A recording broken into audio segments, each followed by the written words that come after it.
एक बात नहीं समझ पा रहा हूँ कि पहले की सरकार के समय 1962, 1965, 1972 की भीषण लड़ाइयाँ हुई। देश पोलियो, प्लेग, हैजा, टीबी जैसी भयंकर महामारी की चपेट में आया, लेकिन सभी का मुफ्त में इलाज हुआ। मुफ्त में पूरे देश का टीकाकरण हुआ। लोगों ने उन सरकारों पर खरबों के घोटाले के आरोप लगाए। कहा गया कि काला धन विदेशों में भेजा गया। कथित भ्रष्टाचार की खूब चर्चा रही। बावजूद इसके देश में बहुत सारे सरकारी कारखाने व कंपनियां खड़ी हुई। सरकारी अस्पताल, सरकारी कॉलेज, सरकारी स्कूल बने। सरकारी नौकरियों में कोई कमी नहीं रही। लोगों को नौकरियां दी गई। जो व्यक्ति इंटर मैट्रिक पास कर जाता था उसे घर से बुलाकर नौकरियां दी गई। तनख्वाह में कोई कमी नहीं रही। भत्ता हर वर्ष लगातार बढ़ता था। महंगाई भत्ता 131% तक दिया गया।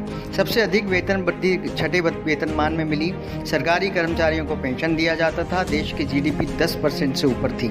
आखिर तमाम घोटाले और भ्रष्टाचार से घिरी सरकारें यह सब कैसे कर लेती थी, जो दिव्य महापुरुष की सरकार नहीं कर पा रही है?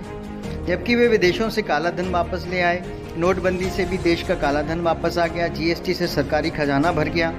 आपातकालीन परिस्थितियों के लिए रिजर्व बैंक में जमा पैसा निकाल लिया गया। फिर पता नहीं क्यों 18-18 घंटे काम करने वाले प्रधानमंत्री के सामने सरकारी संपत्तियां बिक गईं और दिव्य महापुरुष की सरकार नौकरियां, वेतन भत्ते, पेंशन नहीं देकर किसान, मजदूर और आम नागरिकों को सिर्फ टेंशन ही दे रही है। कोई युद्ध नहीं हुआ। जीडीपी माइनस में चल रही है। सभी की नौकरियां चली गईं। फिर भी साहब ने सभी एनजीओ, उद्योगपतियों और देश के नागरिकों से पीएम केयर फंड में पैसा जमा करवा लिया। उस पैसे से क्या कार्य हुआ, किसी को नहीं पता। देश में बड़ी अजीब स्थिति बनी है। अगर कोई सवाल कर रहा है तो उसको पाकिस्तानी या देशद्रोही बोला जा रहा है। मेरे ख्याल से उन युवाओं को तो अब कम से कम अब जाग जाना चाहिए जो पढ़े लिखे होने का दम्भ भरते हैं।